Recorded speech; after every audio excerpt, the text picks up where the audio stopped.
জাপানের cycle parking এর একটা সুন্দর সিস্টেম আমি আপনাদেরকে দেখাবো। চলুন আজকে আপনাদের সাথে শেয়ার করি কিভাবে জাপানে সাইকেল পার্কিং করতে হয়। পার্কিং করার পর আবার কিভাবে আনলক করে সাইকেল ছুটিয়ে নিয়ে যেতে হয়।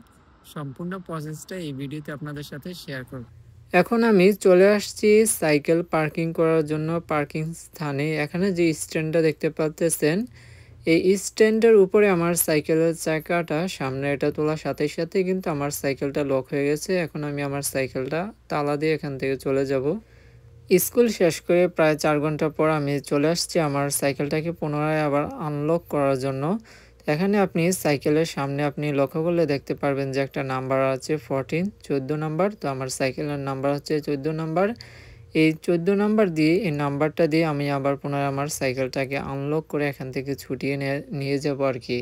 তো আমার সাইকেলটাকে এখান থেকে আনলক করার জন্য আমাকে সাইকেলের যে মেশিন আছে ওই মেশিনে যেতে হবে। এখান থেকে আমাকে ইয়েন্ট পেমেন্ট করতে হবে। এখন আমি আমার সাইকেলের নাম্বারটা তুললাম, তোলার পর এখানে ক্লিক করার পর আমাকে দেখাচ্ছে কত অ্যামাউন্ট হচ্ছে। তো 100 ইয়েন হয়েছে আমাকে 4 ঘন্টার জন্য। তো আমি এখানে 100 ইয়েন দিয়ে দিলাম। দেওয়ার পর তারপর নিচে যে ওকে বাটন আছে ওকে বাটনে ক্লিক করার পর এখন আমার সাইকেলটা কিন্তু আনলক হয়ে যাবে। তো অলরেডি সম্ভবত আমার সাইকেলটা আনলক হয়ে গেছে।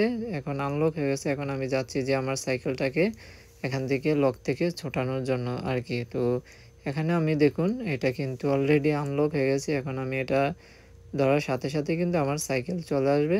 এই দেখুন আমি কিন্তু আমার সাইকেলটাকে অলরেডি আনলক করে ফেলেছি আর কি। তো এই হচ্ছে জাপানের সাইকেল পার্কিংয়ের সিস্টেম।